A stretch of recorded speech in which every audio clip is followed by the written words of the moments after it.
Black Ops 6 is far better than it gets credit for, and I'm here to deliver it some well-deserved praise, but also plenty of well-deserved criticism.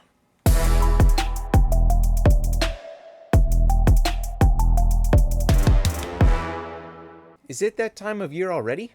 Time to review the old zombies in preparation for what is to come in short time? Well, now that Reckoning is out, it would seem the answer is yes. I must admit, for me, it felt like Black Ops 6 went on forever.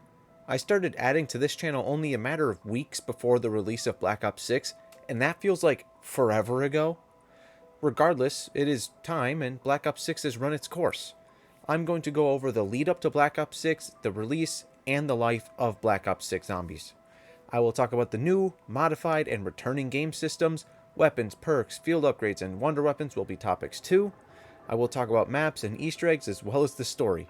Suffice to say, I will be talking about many things, and we have a lot to talk about, so strap in and let's get started. Generally speaking, I think Black Ops 6 Zombies is at the very least a positive experience and certainly an improvement over Cold War that came before. Not everything here is good, and trust me, we will get to those things, but I want to start somewhere that I believe Treyarch made great positive strides in a return to form. Prior to Black Ops 6 even releasing, they went on an awesome marketing campaign tailored to zombies that I believe deserves praise before we even talk about the game itself. They made some great trailers and paired those with dev breakdowns of what they'd been working on. There were some cutscenes released ahead of time that got us into the mindset of what the game was going to offer us soon.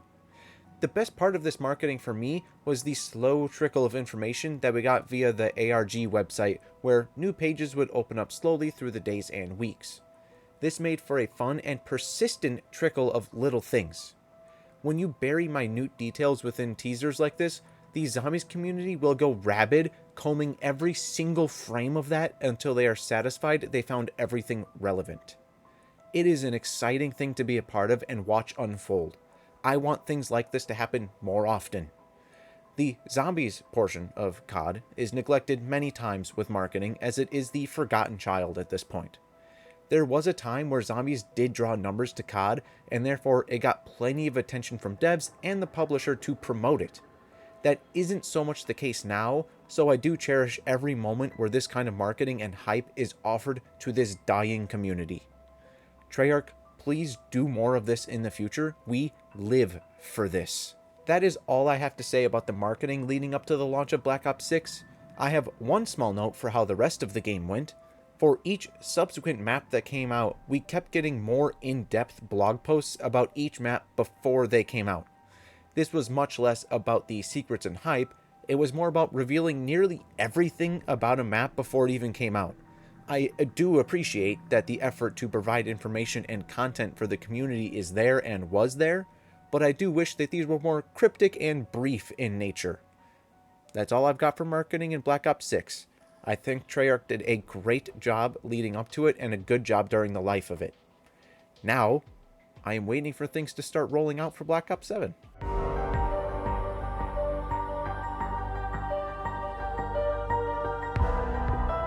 Now I suppose it is time to talk about October 25th, 2024, the launch of Black Ops 6.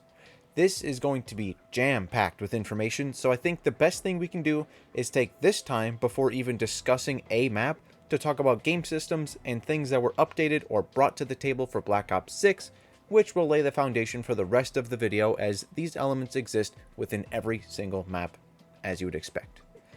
I won't discuss every little thing, as that will simply take too much time. I imagine that if you're watching this, you're invested in some way to zombies and will know many of these things. I am here to highlight some of the more important things or things that I think are more important and point all that out. One thing that is an incredible addition is the save and quit feature. You can finally pause a zombies match, close it, and pick it up at a later time if you want. This makes high rounds and even Easter egg runs much more accessible. Not everyone has time to do these things in one play session, so now they can break it up.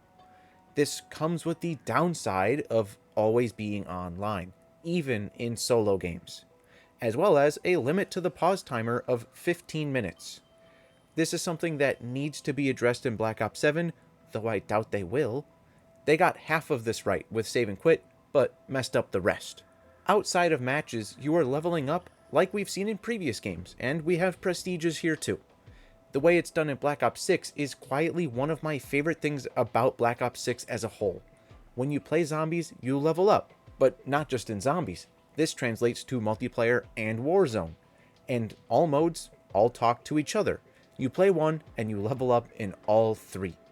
If you want to get a gun leveled up for multiplayer and don't want to struggle through having no attachments against other players, hop into zombies and level up that gun for a little while with a bunch of brain-dead zombies. Then, bring it to MP and get to work. If you play a bunch of MP or Warzone first, then you'll have plenty of weapons with extra attachments for zombies runs later. This system works so smoothly, and I desperately want to see it come back in all future COD games. One part of Black Ops 6 that I am still lukewarm about is the camo grind. I love that it's here, but I don't love that the challenges for the base camos are pretty annoying and all samey same. Instead of like one-shots with snipers, it's headshots, which can take a while. Instead of point-blank kills or one-shot kills with shotguns, it is also headshots. Pretty much everything is headshots for the most part. I do wish that these early camos weren't so sluggish to get through and that they were mixed up a little bit.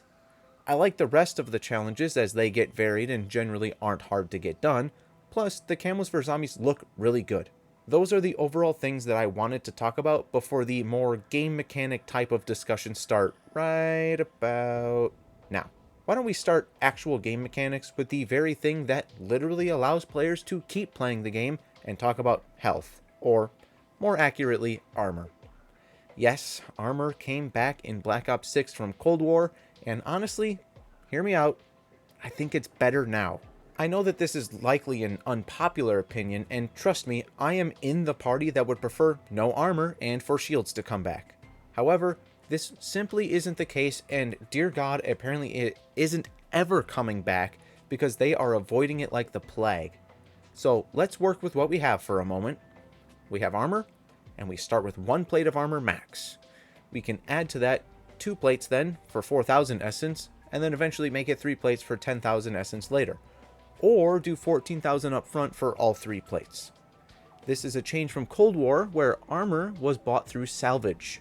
The other part of this that's a change is that armor is bought off of a wall buy now, instead of being done through an armory where you have to pause and look at a menu.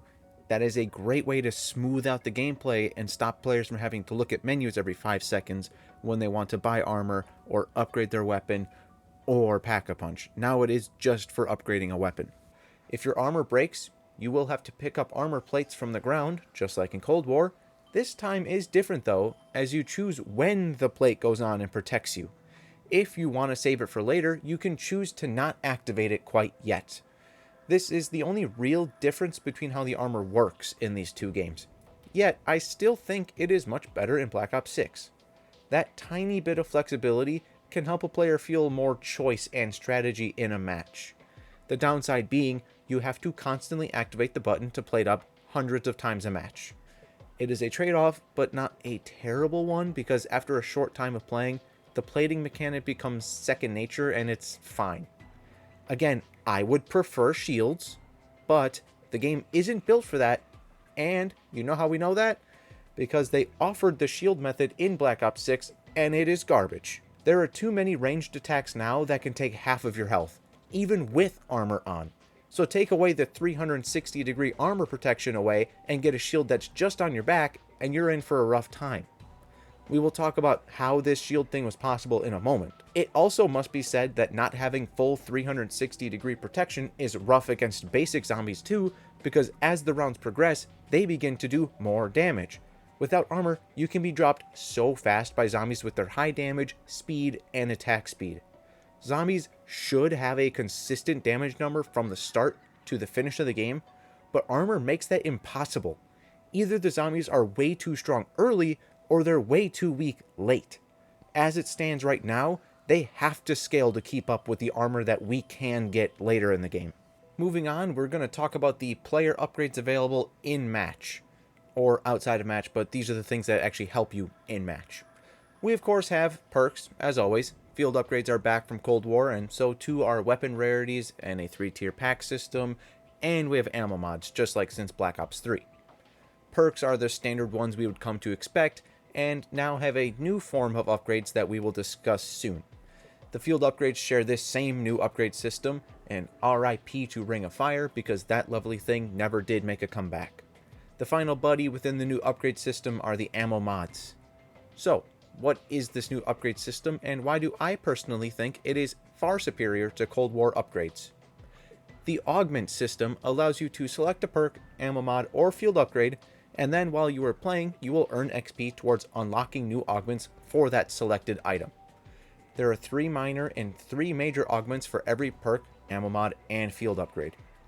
You may have 1 major and 1 minor selected at any time and equipped, which means you can't have all upgrades for something selected at once. You have to see which augments best suit the playstyle you are going for and use them.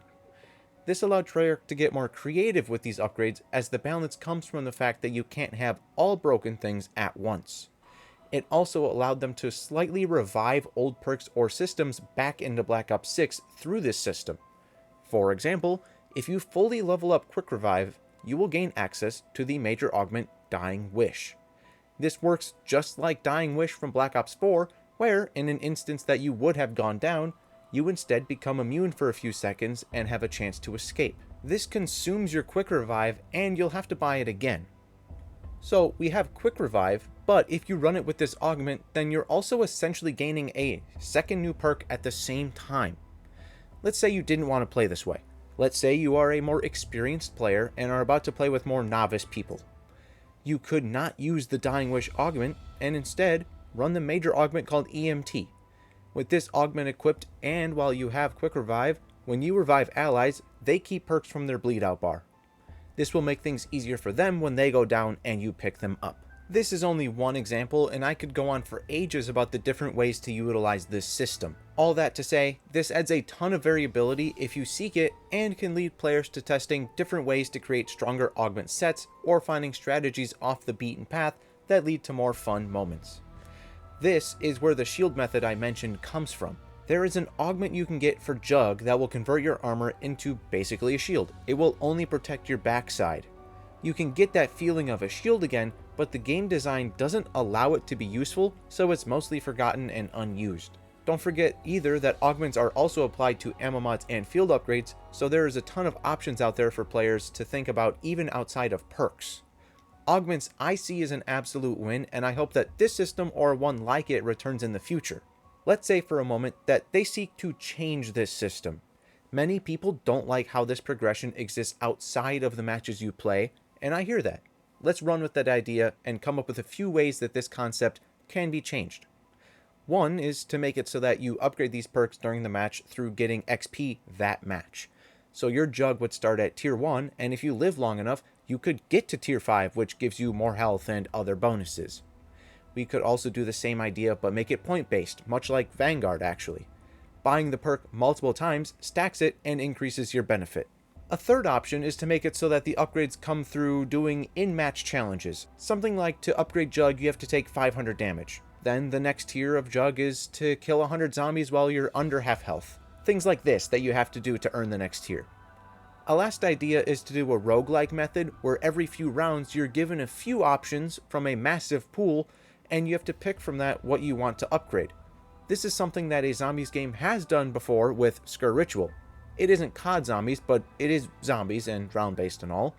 I really liked their miracles system as it made things more dynamic each match, as you may not always be granted the same options you had in a previous match, which means you're going to have to think on the fly and come up with a new build that can still work. But that's all I have for augments. I think they're great, and if they are going to be changed in the future, I laid out some ways that could be done. Feel free to add more ideas down in the comments. Moving on to another system, we have weapons and Pack-a-Punch. You are able to make loadouts again, and even better is the extra level to this. What I'm referring to is the fact that if you make a custom blueprint of a weapon and mark it as your zombies build, that weapon will always come with those attachments you selected.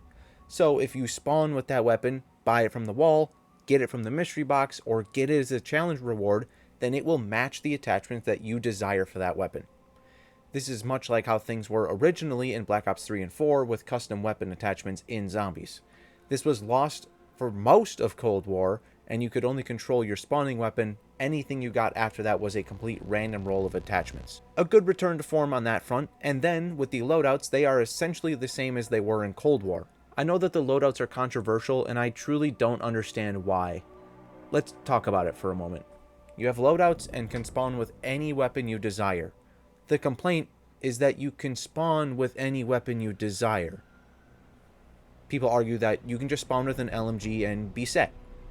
True, I guess, sort of, but not really. The counter argument is twofold. This is where I stand. First part is that the weapon you spawn with is weak and will be quickly outpaced by the growing health of the zombies. You have to invest a lot of resources into that weapon to have it keep pace with the game. The second part is that you can spawn with whatever you want. This is truly where people lose me.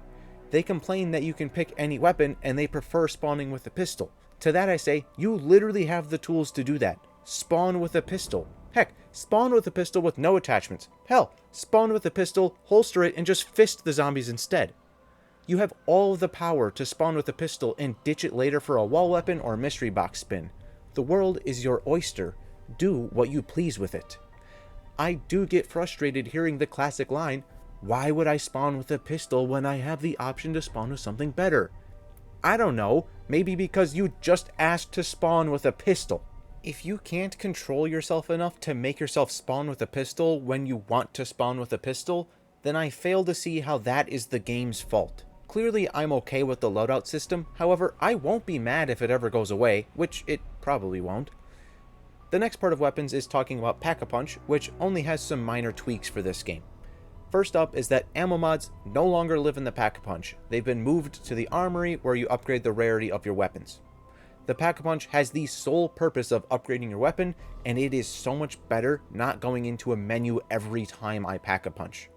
I do wish that it took your weapon and gave it back after a few seconds like the days of old, but I have to pick between Cold War PAP and Black Ops 6 PAP. I am picking Black Ops 6 every time.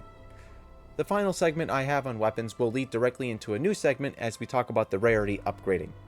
This takes salvage to do, and getting a weapon from spawn rarity to gold is going to cost 9,000 salvage. This is a lot, and it takes a long time to earn that much. If you want to go from spawn rarity to max, it'll take a long time.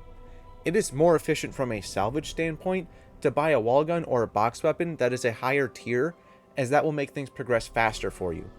However, you may notice that I only talked about a single currency of salvage and not two of them like Cold War. Let's move on to the salvage portion of the video. As I said, salvage is now one singular currency. No more of that two that we had during Cold War. Hello again, improvement. Can't believe how many things are better in Black Ops 6 from Cold War. Anyway, one currency for this is so much easier to work with. Now when you want to upgrade your gun, get equipment, or streaks, you only have to keep in mind the one number. No more, okay, well, tier 1 armor is 500 salvage, but tier 3 armor is 500 scrap, and it's going to be harder to get that, and blah, blah, blah, blah, blah. Regardless, my point is that it is a more fluid system now that I am a much bigger fan of. It must also be pointed out, again, that armor isn't even factored into this because it was moved to essence instead of salvage. So, thank you for another improvement, Black Ops 6. Aside to salvage that is nearly an entirely neutral jump from Cold War to Black Ops 6 is equipment and score streaks. They are here again, and they are oh so very meh. I prefer monkeys from the box when max ammo would refill them. I prefer quick revive holding the key to self-reviving. But these features are still accessible, so if I want monkeys, I can go get them at the table. They just won't refill at a max ammo. If I want to self-revive, then I will grab a self-revive from the table. Sure, I prefer the older system, but I will use this new one to get what I want when I desire it. It is what it is, ultimately is the situation here. One thing here that is better is self-revives in their strength. In Cold War, you could buy them infinitely. Here in Black Ops 6, they limit you to 3 uses, just like the old days where the quick revive machine would literally fly away after 3 purchases. So in that regard, it makes each life more valuable, which I am all for and appreciate in Black Ops 6. Score streaks also exist through salvage. They are here for those who want them, and much like the other parts of the game I don't care for, I mostly avoid these. Most matches I play, I don't even use a streak. I simply don't care enough to engage with them, and I would prefer they were gone. I will use them for Easter egg runs as a just in case, or if they are directly beneficial to boss damage like the Shattered Veil Z-Rex. Outside of those matches, I don't really use them. Even a Citadel Easter egg run, I won't use them on because they generally aren't at all helpful. So I got no reason to use them. I, however, am not the only player of the game. I am sure that there are plenty of people who do enjoy the streaks, and for them, I am happy that they are there. Much like the loadouts, if you don't want the streaks, then don't use them. Or if you think a specific one is broken and takes away from your fun, then don't use that one. The mutant injection is so overpowered, and basically every high round strat revolves around it, that makes high rounding pretty bland, but that isn't really different from Cold War, where it was a lot of ring and fire and ray gun until the sun extinguished itself. The salvage is a good change. All of the things that it's used for at the purchasing table are pretty neutral in changes, or if they just stayed the same, it's still a pretty neutral feeling. I'm apathetic towards them. Okay, one final major game system that I want to talk about, and yeah, here we go. It is time to piss off more people, just like I did with the loadouts. Gobblegums are back in Black Ops 6 for the first time since Black Ops 4 when they were called Elixirs. This system in Black Ops 6 is absolutely more based on the Black Ops 3 version, however. You earn Gobblegums by playing, and every round you have a chance to earn 1 to 3 Gobblegums. The longer you play a match, the better your odds are getting higher rarity Gobblegums when you do earn them. You can, of course, purchase some Gobblegum packs within the game store for COD points. These Gobblegums give you in-game bonuses to help you along if you want to use them. They are entirely voluntary, and again, just like score streaks, in my world, I usually only ever touch these Gobblegums if I am doing an Easter egg run and want it to go faster or smoother. You are able to select a pack of 5 that you want to be using at any time. Upon spawn, you will have the first 3 of your pack in your ready slots. At any time, you can have up to 3 Gobblegums waiting in your ready slots, so you can use them whenever you want. This is actually one thing that is a direct improvement over the Black Ops 3 system. There, you could only ever have 1 Gobblegum in a ready slot, and many of them never even made it there.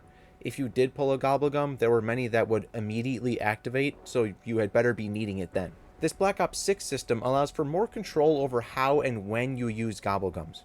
Another direct improvement is that you can switch on the fly to a different Gobblegum pack. If you do this in a match, you won't be granted the first 3 Gobblegums of the pack like you would if you had spawned with it. However, you can start spinning the Gobblegum machine right away from the new 5 you selected in your loadout. It is a neat system, so you can use a set of Gobblegums to get you started, and then jump to a new set that is more geared towards later gameplay. Typically, the Gobblegums in Black Ops 6 are weaker than their previous counterparts, and some never did return to Black Ops 6. This is something that should be good news to those who despise the Gobblegum system. They aren't as strong, and therefore shouldn't be such a bother. I have no issues with Gobblegum, and am happy that they are back. I look at it in 2 ways. One, they're entirely optional to the player if they want to use it or not. I get that public matches don't have that luxury in all cases, but if it bothers you that much, then maybe pubs aren't for you, to be honest. There are worse things in pubs than Gobblegums, like players. Ugh. 2 is that this is a way that zombie players can actually show that they enjoy the game and want more in a way that will actually speak to Activision and Microsoft. If players end up purchasing Gobblegums, then that is a monetary mark that can be seen and shown to be coming directly from people that like zombies. I don't recommend buying them, to be honest, but the option is there for those who want it, and the more ways we can show that we want more zombies, the better. Hopefully, it can help get a better budget for zombies in the future and get more time and resources put into it. Maybe bring back the more unique side of the game when they're able to spend more time developing their own game systems. The overall look at Gobblegums is that they are back in a weaker form, but are much easier and more flexible to use for players. I think this is a really good way to have brought back the system, and maybe I'm on an island here, but I do want to see these again in some form for Black Ops 7 and beyond.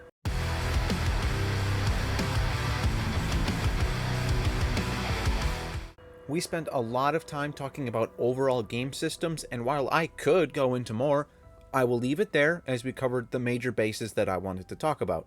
Looking at that, we have mostly positive things to say. Let's see if that can stay the case for the rest of Black Ops 6. Spoiler alert, it can't. It is finally time to start talking about the maps and going through them one by one.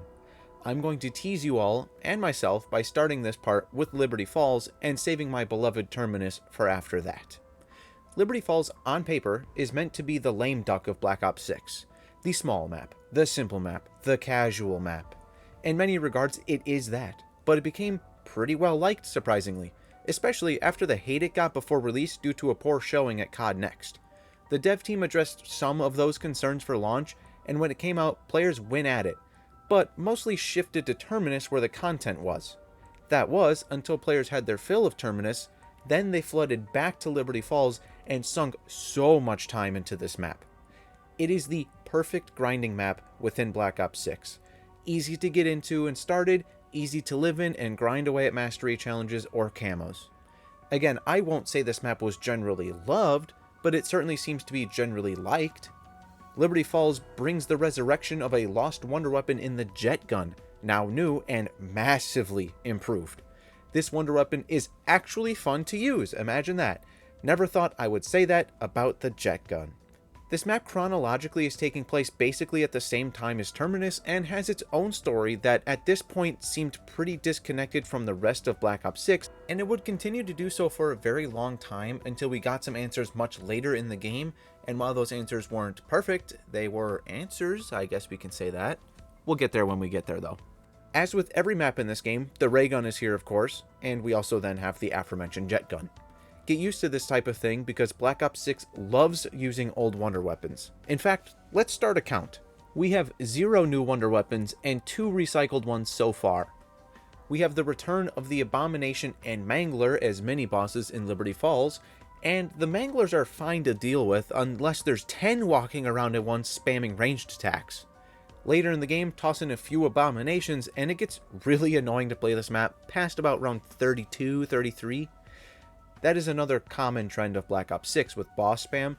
The new special enemy is the Vermin, and they are gross spider-like creatures that work well enough for this special round. So, with that, the Easter egg is next, and it's pretty straightforward and short, which is fine for a more casual map. The quote-unquote boss battle is just an HVT abomination inside the church. Panos is revealed to be a part of this story, where at the moment the zombie outbreaks occurred, he managed to survive but was trapped inside the church's dark aether realm.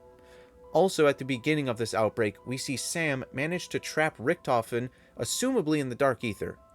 Back to Panos, he convinces the response team that we play as to assist him, but it ends up being a trick where Panos gets to escape the dark aether and trap that response team in the church instead.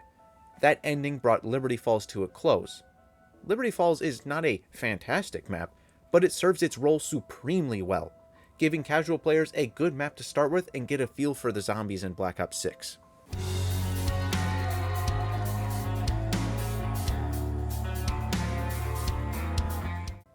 Terminus Island is again happening at the same time as Liberty Falls. Our crew has been imprisoned on this island since the end of the Cold War story. They've changed and have a near single-minded goal: get out and get revenge on Richtofen for doing this to them. Terminus is easily the map with the most atmosphere since Black Ops 4 left us. This isn't just another facility map like all of Cold War. Terminus takes place on a mysterious island, overgrown by nature and isolated from the world. Peck recruits Maya to transport both of them to this island as Maya is searching for her brother, and Peck wants to break out Requiem and use them to get his revenge on Richtofen as well. The two parties form a truce to work together with the goal of saving Maya's brother and then getting off the island to hunt down Richtofen. Terminus was a breath of fresh air to zombies. It is a large and unique map, style-wise calling back to Zetsubo no Shima, but with a much more simple setup and Easter egg. Terminus also has islands you can jump between with a boat, which is a unique feature. Both Terminus and Liberty Falls are responsible for the addition of a new perk, Melee Macchiato. This perk grants you a powerful punch with a weapon equipped, stronger and faster knife attacks, and a stronger punch when just using fists. This is not the best perk in the world, however when you do maintain and upgrade a melee weapon while using Melee Macchiato, it is actually quite fun. There was the addition of a new Dark Flare field upgrade, which is mostly never used. This is a neat concept, but one that was never good enough to justify using it over Aether Shroud or Frenzied Guard. We also saw the addition of a new ammo mod with Shadow Rift. This is a fun ammo mod where when activated it will take zombies and drop them from a portal in the sky back to the ground. And drop, I guess, isn't the right word, really it slams them into the ground. This is a neat ammo mod that can justify its existence like any other through elemental weaknesses of many bosses. Back to specifically Terminus, it is an expansive and fun to look at map. Through playing it, you will encounter vermin and parasites, just like Liberty Falls, but the different part here comes with the mini-boss of the map. Well, one of them, at least. The Manglers are here again, and they are numerous, again. But the other mini-boss is a true new enemy with the Amalgam. This is a mashup of many zombies' bodies into one amalgamation of gross that will chase you and occasionally drag you in to attack you. These are threatening and fast. They are also pretty tanky. They are really cool to fight the first few times, but then they too get spammed and get tiring pretty quick. There is a brand new wonder weapon here with the Beam Smasher. I think that this wonder weapon is good, but really gets to show off in the boss battle, which may sound weird because you don't actually use it against the boss. That arena is changing quickly and loaded with enemies, so having this wonder weapon that can slow enemies and make them weak could buy you precious seconds to find cover and survive. I think it is a strong pairing and an overall successful wonder weapon because its slowing and weakening effect persists for a short time after applying it, so you can use it to help yourself. Slow an enemy, then finish them with your other weapon. It is a good synergy with yourself, and you can do the same with teammates.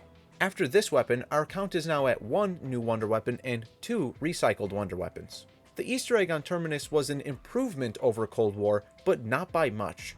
The steps are still quite simple and don't take long to complete at all.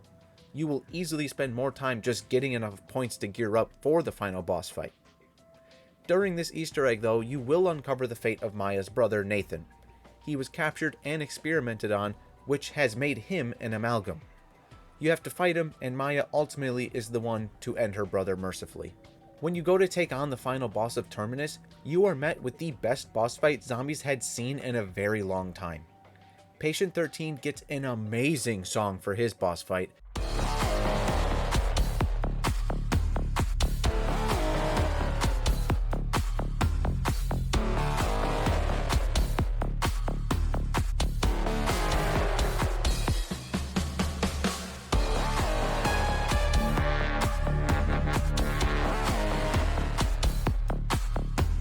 And side note, the music in general in Black Ops 6 is kick-ass.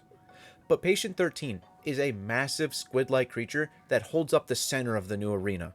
This is a hollow square where you can run all along the outside, and at times Patient 13 will move to other sides of the arena. He has many different attack types, and you need to be constantly mindful of what he is about to do. Him having multiple mechanics in a tight, fast arena makes for an amazing boss fight. We have a challenge, an amazing looking boss, an amazing arena, and amazing mechanics to fight through. Once defeated, you have completed Terminus and get the final cutscene to set up the future of Black Ops 6. This cutscene was a banger at the time. Essentially, our characters meet up and plan what to do next. The SAM AI informs them of what Richtofen has been researching. He was looking into the Sentinel artifact and Prima Materia. Chaos is in this story now. This was an amazing bombshell that opened the door to amazing stories and countless questions that fans eagerly wanted answers to. At the end of this cutscene, Sam also lies about where Richtofen is, and then our crew decides it is time to set off after the Sentinel artifact, as they now believe it could hold the power to bring back the real Samantha Maxis. Terminus was an excellent way to start off Black Ops 6. It had great new mechanics and came with the launch of Black Ops 6. It had a great atmosphere, a good wonder weapon, a new enemy, and a sick boss fight. Plus, the story was starting down an interesting path. Now, the community waited for the next map. But not for long.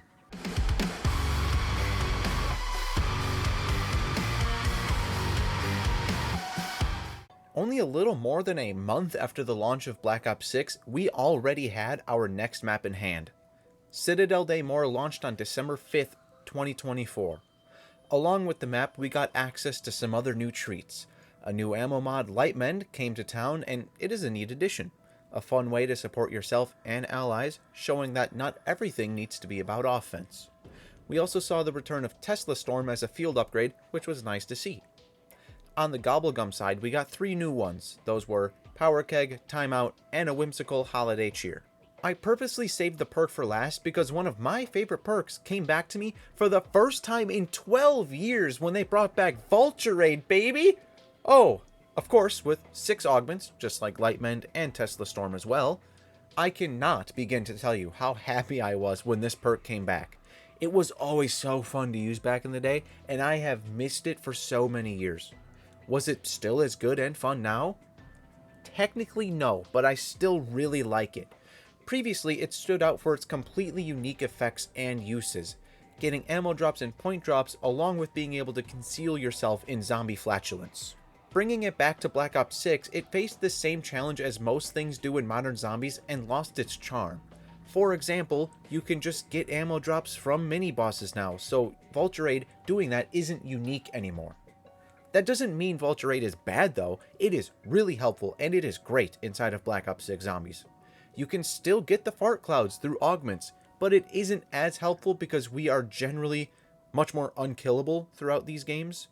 I think that the gas cloud that charges your field upgrade is even better than the fart cloud. On the minor augment side, we have some good options, but really it is just down to 2 of the 3. One is to get more salvage from critical kills, very helpful as salvage is hard to come by and very helpful to have. The other is going to make zombies have a higher chance of dropping your current equipment. This higher chance is quite high because even running monkeys or Gershes, it will drop them pretty frequently and allow you to get much more use out of your equipment without spending so much salvage to buy new ones. Vulturade was and is an absolute win. I am so happy it is here. I suppose with these out of the way, we can talk about Citadel des Morts itself. Our introduction to the map is through a cutscene. Our crew approaches the castle and finds Ravenov, who they convince to assist them as he hopes they can in fact bring back Samantha Maxis like they hope as well. They also have a goal to rescue Kraft, who is captured and is being held within the castle. With that, we enter the map. Citadel des Morts is at a castle, so of course there will be questions of how similar to Der Eisendrache it is. The answer is basically not at all. They both take place in a castle and have 4 elemental wonder weapons. That is where the similarities end. That doesn't mean though that this map isn't good, because CDM is actually great.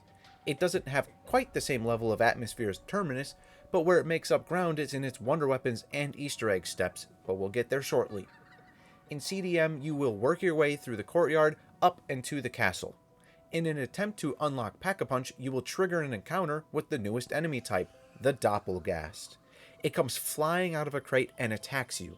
Contrary to many of the zombies mini-bosses of the past, the Doppelgast is not some lumbering giant. No, it is sleek and agile. It charges at you and has melee attacks and a short ranged attack as well.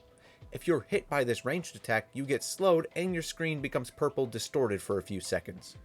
Once defeated, it detonates after a few seconds, and if you're in range, you'll be affected just like you would from the ranged attack. The Doppelgast works well within Citadel as it feels that it fits right in here. We do have carryover with parasites, vermin, and amalgams returning in this map. At this point, the recycling of enemies wasn't a hot button issue, but give it some time and it will be. I did mention it, but now it is actually time to talk about the 4 wonder weapons of Citadel. The elemental swords are crafted through some small tasks. These are not very complicated, and once you complete them, you have access to a new powerful sword. The swords are quite honestly very fun to use. I am all about this, and I am always down for when they opt for 4 wonder weapons in a map. It just feels so right. It is pretty consistent that the most memorable wonder weapons are the ones where there is a set of 4. The swords aren't the end though, because you can go further and do more steps to unlock incantations. These take up your equipment slot and are an extra bonus attack on top of your sword itself. These are a great addition that make the swords even cooler. This is an absolute win by Treyarch and easily the peak of the wonder weapons within Black Ops 6. Sorry for the spoiler. Now our count is at 5 new wonder weapons and 2 recycled ones. Big advantage for new for now. With that, you have the swords and are looking to do the Easter egg. I was so pleased with this Easter egg at release. During all of Cold War, the Easter eggs were very basic and not at all interesting. There was no mystique, just a lot of, okay, now go build a vacuum, now go build a radio, now go build a robot, and that was as deep as it ever really went. Here in Citadel, we started to have runic symbols back in the mix, and I was so excited to see that here. A little more mystery, things that just look cooler and are more fun to interact with. Citadel is a slightly longer quest than Terminus, and in my eyes, all signs pointed to Treyarch starting to push back into more complex Easter eggs. Looking at this Easter egg now, it is not nearly as exciting because we have seen more from an Easter egg in the past and since within Black Ops 6 itself. However, it is still a strong Easter egg for sure. This leads into the boss fight with the Guardian. I like this boss fight, but it's no Patient 13. The Guardian has 3 stages where he will slowly get more aggressive and shrink the arena with lava. I say the Guardian is a good boss fight, but not more than that. He is pretty easy to fight and doesn't cause too much trouble. After he is defeated, we are able to see how the story of this map ends with the closing cutscene, and cherish this because it's the last good cutscene of Black Ops 6. We take the amulet from the Guardian and rush to help Kraft, who is being overrun by zombies. The crew is unable to save him, but are present for his final words. He sends the crew to use the amulet at the excavation site, and warns them that the Sentinel artifact is dangerous and consume those who use it. Kraft uses his final moments to inform the crew that Richtofen is his son and asks that they don't kill Richtofen. With that, our crew took off and made their way to the excavation site where they would seek the Sentinel artifact. The story of CDM didn't answer much, which is fine for the second map of the game. It did bring in more elements of Chaos with Alistair Rhodes being mentioned and old books from the Chaos story. It also developed a little more of the world from Vanguard zombies. This was a solid place for the game to be after only a month of life, and left the community hungry for more once again.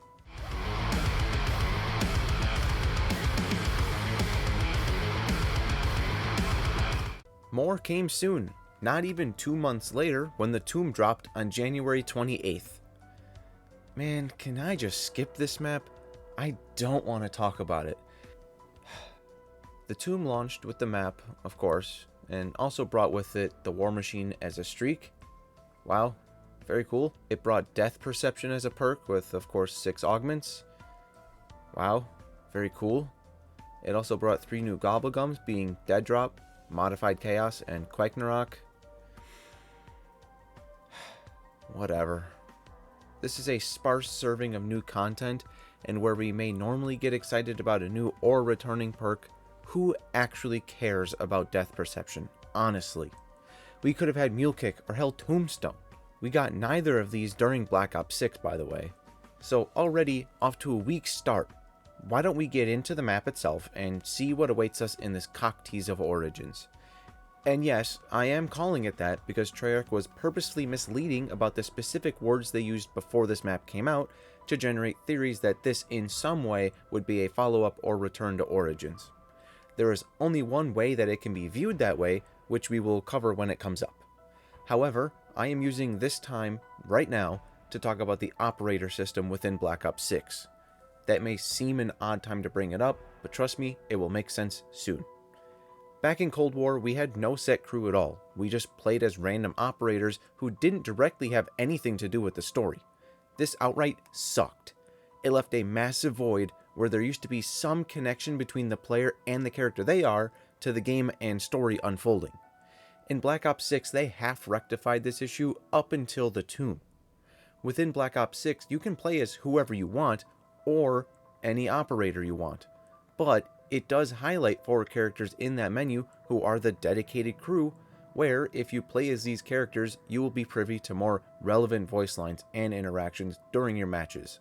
No more basic, enemy KIA, as a character line. Now, we can play as characters who talk about the situation at hand, and then will be showing up in the cutscenes, forming the link between us and the in-game story. Having the option to get more story through specific characters, or for those who don't care, they can use whatever skin they want. Options and choices are good. I would prefer a 100% set crew, but this system is much better than Cold War. Up until this point, things felt natural and the story was moving along well. The tomb led all of that to a grinding, uncomfortable, horrible halt. Voice actors went on strike with the goal of getting new contracts worked out that protected them from being replaced by AI crap that these companies were seeking to do. This meant that our crew was no longer able to have their voice actors lend themselves to written dialogue and develop the story. It is in the tomb where this starts, and it is in the tomb that the story falls apart at the seams. I am saying this now so there can be no mistake. I support the voice actors going on strike, and I am glad they got their new deal done so they can return to work and hopefully play a large role in getting this story back on track for Black Ops 7. As for the rest of Black Ops 6, we are going to get very little in terms of story development, as it is entirely on the shoulders of the Sam AI and Richtofen, as every other character has gone mute and forgotten how to speak. With that, we enter the tomb without a cutscene to introduce it. Welcome to the worst map in Black Ops 6. The tomb is tiny. There are only 6 doors to pay to open, and then from the 4 ends of this small map, we have portals that all lead to a dark aether nexus. This is easily the coolest part of the map. It is a small but neat looking location with plenty of colors that pop. This is the kind of thing we need to see more of and on better maps. The rest of the tomb is an excavation site that is just shades of light brown and yellow. It isn't appealing to look at and is so bland. This map could easily just be a multiplayer map. It kind of looks like one.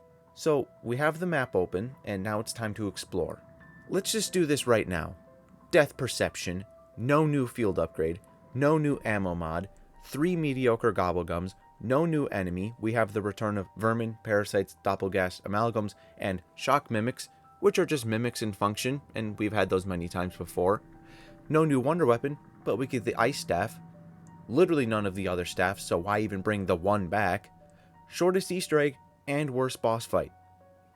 I don't think I could make more poor design choices if I tried. The only thing this map is good for is doing easier high rounds because of the ice staff.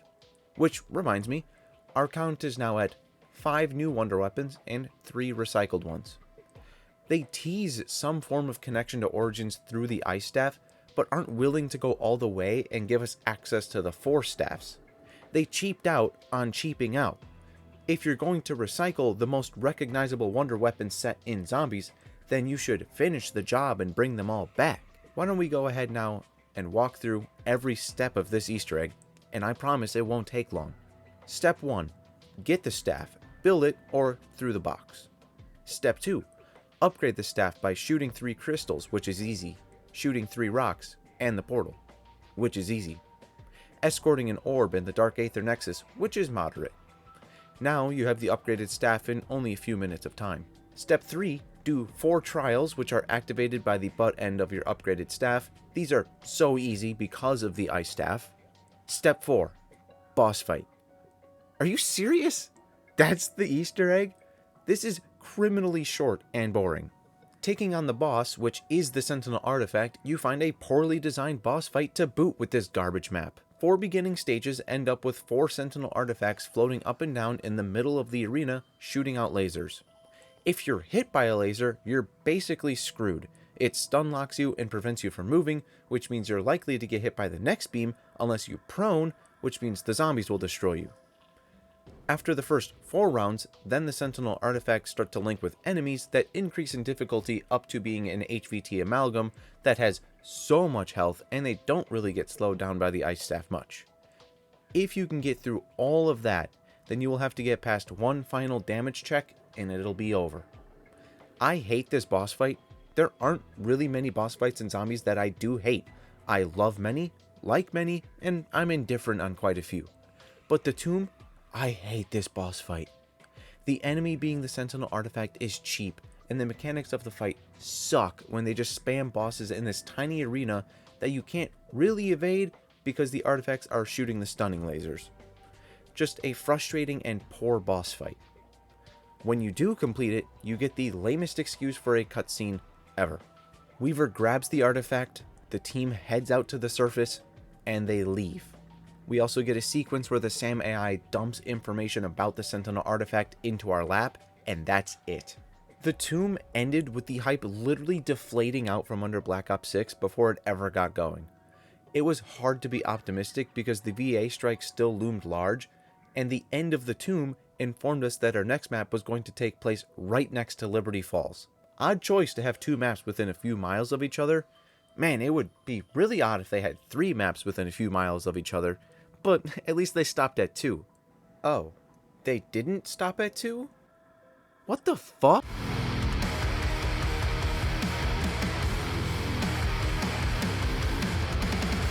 April 2nd saw the release of Shattered Veil.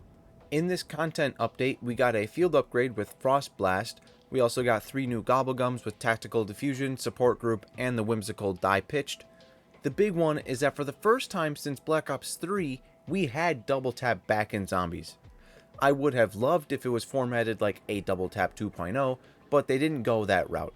This Double Tap is still good, however. This version of Double Tap really lets you crank up the fire rate on your weapons to an insane level. This would normally be an issue when ammo is scarce, but this Double Tap is able to work in a game like this that has Vulture Aid, boss spam with bosses that drop ammo, and ammo boxes. Sure, you go through ammo faster, but you aren't going to truly run out. I think the return of Double Tap is welcomed even if it isn't the primo perk we wanted it to be. We still got a good version. This is the relevant content to mention before the map, so let's talk about Shattered Veil and how it has a very shattered rating amongst fans. Spawning with Liberty Falls behind you and down a hill, you work your way towards the mansion that is Shattered Veil. After tinkering with an elevator, you find a way to get down to the underbelly where none other than Sam awaits you. She asks for your assistance, and in return, she says she will manage to bring Samantha Maxis back and get her into a physical body to resume living. Our crew gets to work on that while experiencing something odd. Something new? No, that can't be. Toxic zombies are here, and while they are similar to the poison catalysts of Black Ops 4, they are different enough and functionally used differently enough for me to call them an entirely new thing. They charge at you and explode, leaving behind pools of toxicity. They aren't super inventive, but they are new and different, and a bit dangerous to be fair too. Thank you for a new enemy Triarch, and I am sorry to nitpick, but seriously get a different announcer line for these toxic rounds. Tear them to pieces makes sense with bugs and disgusting creatures that are going to tear you apart, not so much with exploding, toxic zombies. I've said this before and I stand by it still. The other enemy of the map is not so much a new enemy rather than a reworked one. Disciples are back, but I like these much more than their Cold War counterpart. These in Black Ops 6 can be targeted quickly, and if you do so, they won't cause you issues. Leave them be, and then they'll start mutating and spawning other mini-bosses. The good news is that this is where the boss spam can come from, meaning you have some control over it. Shattered Veil is by far the best map in this game when it comes to boss spam, so for that, you get a gold star, Shattered Veil. Where you don't get a gold star is with wonder weapons. There are 5 here, and 4 of them are recycled. Wonderwaff is back. Raygun Mark II is back. The upgraded wonder weapons of this map are 3 versions of the Mark II, with 2 of those 3 versions being reused from Alpha Omega, and 1 actually being new, which is the Marksman variation. Otherwise, the full auto one and the shotgun versions have been seen before. Bring out the counter, because now we have 6 new wonder weapons and 7 recycled wonder weapons. Ouch, the recycle bin takes the lead late down the stretch. This is just beyond disappointing. What I am not understanding more than almost anything is why we don't get full sets of wonder weapons anymore. 4 has been the number forever until this game. It is either one version of a wonder weapon with an upgrade for that one version, or it's 4. Now we're doing 2 or 3, and it doesn't make sense. Just finish it and match it to 1 for 1 for players, or 1 upgrade and that's it. The last 2 maps are most confusing for it too. You have the staffs and the Raygun Mark IIs from Alpha Omega. Just take those and put them here. Instead we get 1 of 4 staffs and 2 of 4 rayguns, which they thankfully did make a new raygun to fill a 3rd slot. I don't know why. Just add another recycle one or make a second new one to get the number to 4. I'm not sure why we're avoiding this so hard. Wonder weapons handled. Let's talk about this Easter egg, and yeah, I like it. I don't think that should be very surprising. It has more unique steps, It involves stepping between planes to access secret areas or blowing a hole in a tunnel to access a secret warship chamber. These are cool locations that mean something to the Easter egg and the larger story. This is great, and something that I am happy we got to have. When complete, you then get a brief cutscene where Sam betrays our crew and uses the Sentinel artifact we just gave her to send our crew into the liminal space where she trapped Richtofen all the way back in Liberty Falls. This is where Richtofen talks at Weaver for a while because, again, no one else has a VA right now, and convinces our crew to team up temporarily against Sam. They bust out of their confinement and back into Shattered Vale. They want to track down Sam, but are distracted by the boss of Shattered Vale, the Z-Rex. Let me tell you this. I was pumped when I found out we would be fighting a dinosaur in zombies. Since I was a kid, I've loved dinosaurs, and they've always held a soft spot in my heart. I love the idea of fighting this toxic Z-Rex in a pit. I love the idea. The execution, however, is, well, quite boring. This is as simple and boring as boss fights come. It is easy, and only halfway through my first ever run at this fight, I was bored and just ready for it to be over. Great idea, it is just lacking in mechanics. I'll use Patient 13 for a direct comparison within this same game. Patient 13 has stages. Sometimes his eyes are weak points, sometimes his arms. Sometimes he uses a tongue attack where he can drag you in and down you. Sometimes he uses a wipe mechanic where you need to be behind cover or you die. You have to always know where Patient 13 is and what he is doing so you don't get yourself killed. The Z-Rex is in the pit. He's there, he runs around, you shoot his eyes, and then after a long while, he jumps above the arena for a little bit. He returns to the fight, and rinse and repeat. It isn't a bad fight, it just isn't a deep one and leaves a lot to be desired. Shattered Vale is a map that itself is just rather uninteresting. I think it is a good map, don't get me wrong, but it doesn't do anything particularly well or outstanding. There is a large sentiment that Shattered Vale is an S-tier map, and I do not see it. The most broadly appealing part of it is that it has Elder Disciples and Toxic Zombies, so the boss spam is more reduced and more accessible to play for more people. It also has a solid Easter egg. Otherwise, it's a pretty boring location, there's not much atmosphere, it's just right next to Liberty Falls, a boring set of reused wonder weapons, a boring boss fight, and a boring addition to the story because there's basically not any additions to the story. There isn't really anything wrong with Shattered Vale.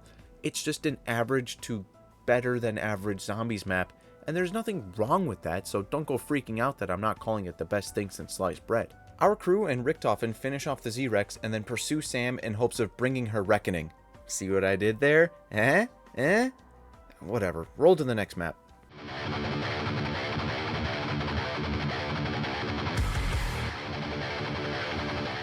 Reckoning was a large time gap between maps. It took until August 7th to get this map.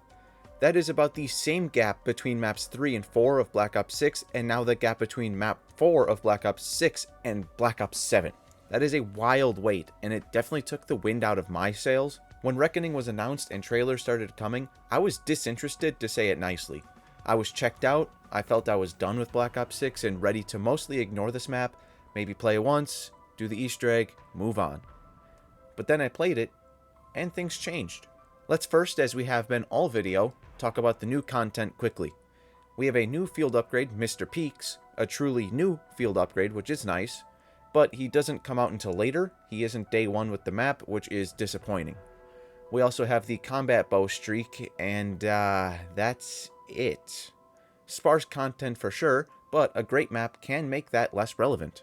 One little note is that the Shatter Blast ammo mod was added between maps in a separate season, so I'm just going to lump that in here. I don't intend to spend as much time on Reckoning in this video as I just made a 27-minute video about it, which I encourage you to check out if you want the smaller details.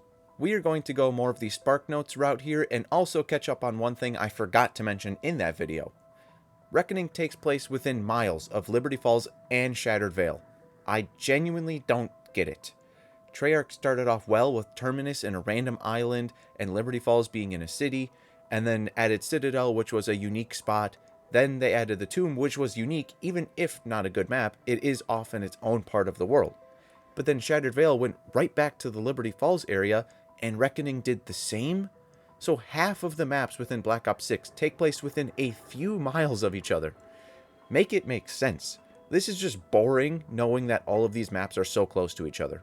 Reckoning, unlike many maps, plays in a vertical landscape, which is not hard to learn at all in this case. Given a few matches, you'll be flying around this map knowing exactly where you need to be. I think the vertical nature assists the map in feeling tighter. It is still a good sized map, but it isn't full of as many vast open spaces like we often see now in modern zombies. Reckoning pushing vertically meant there was less overall room to expand horizontally, which closes up the play space a bit. I like that about this map. We have new enemies on the map, with the Commando Klaus being the special round, and they are kamikaze Klauses that are neat. Nothing special, but they're new, so credit where credit's due. Same thing though that I mentioned with Shattered Veil. Tear them to pieces, doesn't make sense. Please make a new line. I know there is lore for it being this way, but it just makes more sense from a game standpoint to change this one line or turn it into a unique music cue for different enemy types on special rounds. The Uber Klaus is a big, fat, thick, chunky health bar boy who, when defeated, releases his core as another enemy, which is easy to take down. We have Doppelgast here. I don't know why. In this facility where we can see robot assembly lines, I have to say that facing the new enemies, all of which are robots, makes sense. Why is the Doppelgast here? Oh, yeah, that's because Treyarch can't help themselves from dropping boss spam on our faces for whatever reason in every map. That is still my biggest complaint with this map, is the Doppelgast spam. Within Reckoning, there are caster turrets, which are a purchasable trap. I highlight these because I forgot to in my original video, and they are upgradable. This is a great little feature that adds extra depth to this map. It is another thing on the list of the small things that matter and help add up to the overall map feeling much more fun, deep, and enjoyable. I again send you to my Reckoning video for more details on the little things. The wonder weapon of Reckoning is new with the Gorgofex. This gun looks cool and is fun to use. It isn't the strongest, but it is good. It also has 2 upgrades, which again, why only 2? Why not just 1 or go for 4? With the Gorgofex and upgrades in here, we have our final wonder weapon count of Black Ops 6. Black Ops 6 has 9 new wonder weapons and 7 recycled ones. The overall balance isn't bad. It is where these releases fell that stunk. It was usually massive bursts instead of consistency across the maps. We'd get a group of new wonder weapons and then sit around through the Tomb and Shattered Veil when they went on a recycling spree. Again, I don't think the ratio is horrible, it's the manner with which these were rolled out that makes it worse than it is. The Easter egg and bosses of Reckoning is where it plants its flag as a great map and the leader of Black Ops 6, or of modern zombies as a whole. This Easter egg is great. No, it is not a top tier of all time Easter egg, I'm not saying that. Reckoning's Easter egg isn't the best thing we've ever had, but it's the closest we've gotten to an older style Easter egg since Black Ops 3 probably.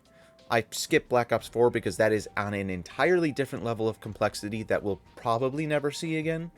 My point is that Reckoning has more unique steps. Dare I say it, it has gimmicky steps, which I like. You have to assemble Klaus and then use an Uber Klaus to revive him. You have to trap the Forsaken inside an Uber Klaus, but before you can do that, you have to charge assists with zombies and plants. You have to deliver a brain to a machine. You have to take a head, clean it in a mop bucket, and deliver it to a portal, all while being a portable soul box that is being chased by an angry smoke cloud. These are the kind of steps that make doing an Easter egg fun. They aren't overly complicated, but they also aren't basic as hell. They are fun to do and lead up to the boss fight where we have 2 choices, fight Sam or fight Richtofen. Sam is a moderately difficult boss fight that is pretty fun to do. Richtofen starts off easy when he is in a mech suit, but once he is out, he becomes a straight menace. He hunts you down and snipes at you with the waft from a distance. He is lethal, he is difficult, but he is learnable and incredibly rewarding to beat. The ultimate story thread here that matters after the boss fights is that our crew is sucked into the Sentinel artifact and dumped into some reality where a new version of the original 4 crew are waiting. This story went absolutely nowhere between the Tomb and Reckoning. They will have a ton of ground to make up in Black Ops 7 to explain why any of this happened, how any of it happened, and what is going to come of it in the future. Reckoning is a map that I have truly come to enjoy and is in the top half of maps all time easily. Dare I say, top 20. I do. Yeah, actually I do. Reckoning is a top 20 map. It is fun, and the little things it does well add to that. It is also challenging and rewarding once you play for the Easter egg. Reckoning allowed Black Ops 6 to end with its strongest gameplay map, and hopefully that can carry into Black Ops 7 with an improved story, or really a story at all, but the gameplay has to be right for the story to matter at all. We have now talked about every single map of Black Ops 6 and what the run of this game meant for zombies. Why don't we start to wrap this up and get on out of here? Is Black Ops 6 a perfect game? Absolutely not. Is it the best zombies game? No, it is not. Is it a solid entry? I think yes. We are still waiting to see what the super Easter egg will be, and while it may end up being really cool or something, it won't be an addition that changes the legacy of the game. It will be a neat extra thing, but not groundbreaking if I had to guess. Black Ops 6 did so many things better than Cold War that it has caused Cold War and its maps to crumble in retrospect.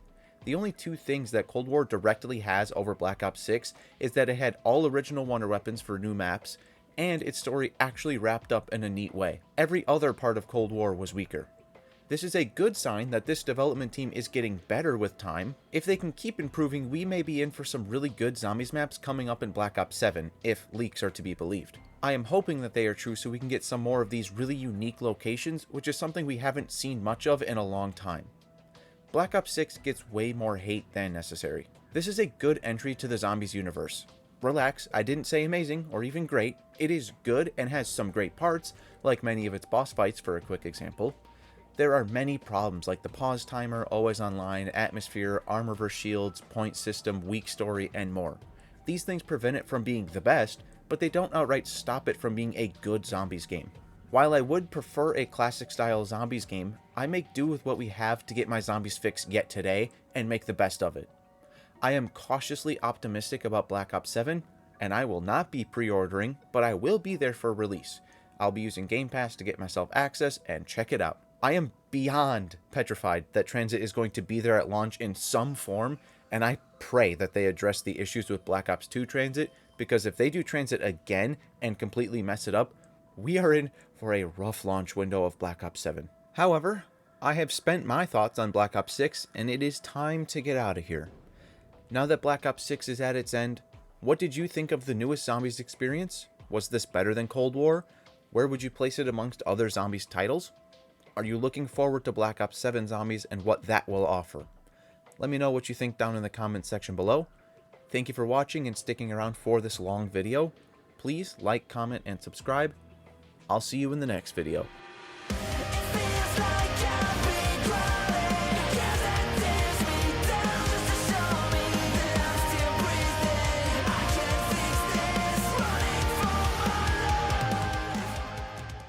Generally speaking, I think Black Ops...